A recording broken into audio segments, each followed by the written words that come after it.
ಸುರಕರ್. ಶಾಲೆಯ ಮಕ್ಕಳು ಕ್ರೀಡಾಕೂಟದಲ್ಲಿ ಭಾಗಿಯಾಗಿರ್ತಕ್ಕಂಥ ಎಲ್ಲ ಗೌರವಾನ್ವಿತ ಮಂಡಳಿಗೆ ಗೌರವ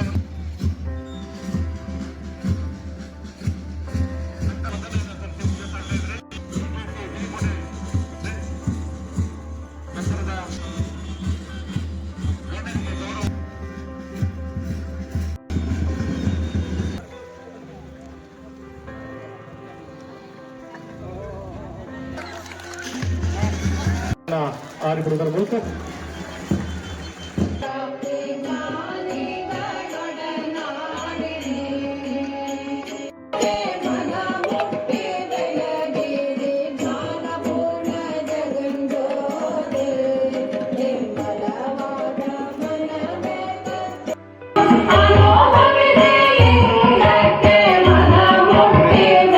ಒಂದು ಅಂಶ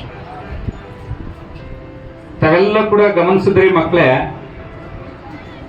ನಾವು ಹೇಗೆ ಬೇರೆ ಬೇರೆ ದಿನಾಚರಣೆಗಳಲ್ಲಿ ಅಥವಾ ರಾಷ್ಟ್ರೀಯ ದಿನಾಚರಣೆಗಳಲ್ಲಿ ನಾವು ಧ್ವಜವನ್ನು ಹಾರಿಸ್ತೀವಿ, ಅದೇ ರೀತಿ ಇವತ್ತು ಕೂಡ ಕ್ರೀಡಾಕೂಟದಲ್ಲಿ ಒಂದು ಧ್ವಜವನ್ನು ಹಾರಿಸ್ತೀವಿ ನಾವು. ಇದ್ರ ಸಂಕೇತ ತಮ್ಮೆಲ್ಲರಿಗೂ ಕೂಡ ಗೊತ್ತಿರುತ್ತೆ ಅಂತ ನಾನು ಭಾವಿಸ್ಕೊಂಡಿದ್ದೀನಿ. ಕಾಲೇಜಿನ ಮಕ್ಕಳುಗಳು ತಾವೆಲ್ಲರೂ ಕೂಡ ಒಲಿಂಪಿಕ್ಸ್ ಕ್ರೀಡಾಕೂಟವನ್ನ ವಿಶ್ವಾದ್ಯಂತ, ಅದು ಕೇವಲ ಒಂದು ಕ್ರೀಡೆಗೆ ಸಂಬಂಧಪಟ್ಟದ್ದಂತಲ್ಲ, ವಿಶ್ವಾದ್ಯಂತ ನಡೆಸುವಂತಹ ಒಲಿಂಪಿಕ್ಸ್ ಕ್ರೀಡಾಕೂಟದ ಒಂದು ಸಂಕೇತ 5 ಬಣ್ಣದ ರಿಂಗ್ಗಳನ್ನು ಹೊಳೆಯುವಂತಹ ಒಂದು ಬಿಳಿ ಬಟ್ಟೆಯ ಫ್ಲಾಗ್ ಮೇಲೆ ಮಾಡಿರುವಂಥದ್ದು. ಅದು ಒಲಿಂಪಿಕ್ಸ್ನ ಎಲ್ಲ ರೀತಿಯಾದಂತಹ ಶಾಂತಿ ಸಂಬಂಧಪಟ್ಟಂತಹ ಒಂದು ಸಂಕೇತವಾಗಿ ನಾವು ಈ ಕ್ರೀಡಾಕೂಟಗಳಲ್ಲಿ ಪ್ರಥಮವಾಗಿ ನಾವು ಧ್ವಜಾರೋಹಣವನ್ನು ಮಾಡುವಂಥದ್ದು. ಅಂದರೆ ಕೇವಲ ಕ್ರೀಡೆ ದೈಹಿಕ ಶಕ್ತಿಗೋಸ್ಕರ ಕ್ರೀಡೆ ಅಲ್ಲ, ರಾಜ್ಯ, ರಾಷ್ಟ್ರ, ಅಂತಾರಾಷ್ಟ್ರ, ವಿಶ್ವಾದ್ಯಂತ ಒಂದು ಸೌಹಾರ್ದಯುತ ಬೆಳವಣಿಗೆಯನ್ನ, ಸಂಬಂಧವನ್ನ ಬೆಸೆಯುವ ಸಂಕೇತನೇ ಒಲಿಂಪಿಕ್ಸ್. ಬಾಲಸ್ತಾವತ್ ಕ್ರೀಡಾಸಕ್ತ ಅಂತ ಹೇಳಿದ್ದಾರೆ. ಈ ವಯಸ್ಸಿನಲ್ಲಿ ಕ್ರೀಡೆಗೆ ನಮ್ಮೆಲ್ಲರಿಗೂ ಆಸಕ್ತಿ. ಕಾರಣ ಅದು ಪ್ರಕೃತಿ ದತ್ತವಾಗಿ ನಮಗೆ ಬಂದಿರುವಂಥದ್ದು. ಇಂತಹ ಕ್ರೀಡೆಯನ್ನು ನಾವು ಶಾಂತವಾಗಿ ಒಳ್ಳೆಯ ರೂಪದಲ್ಲಿ ನಾವು ಬಳಸ್ಕೊಂಡಾಗ ರಾಜ್ಯ ಮಟ್ಟದಲ್ಲಿ, ರಾಷ್ಟ್ರ ಮಟ್ಟದಲ್ಲಿ ನಮ್ಮನ್ನು ನಾವು ಪ್ರತಿನಿಧಿಸಿಕೊಳ್ಳುವಂಥ ಅವಕಾಶಗಳು ಮತ್ತಷ್ಟು ಸಿಗ್ತದೆ.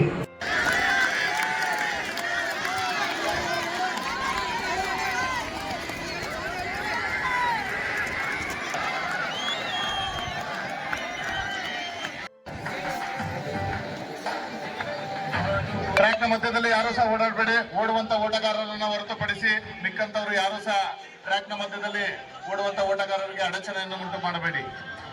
ಬಾಲಕಿಯರ 1500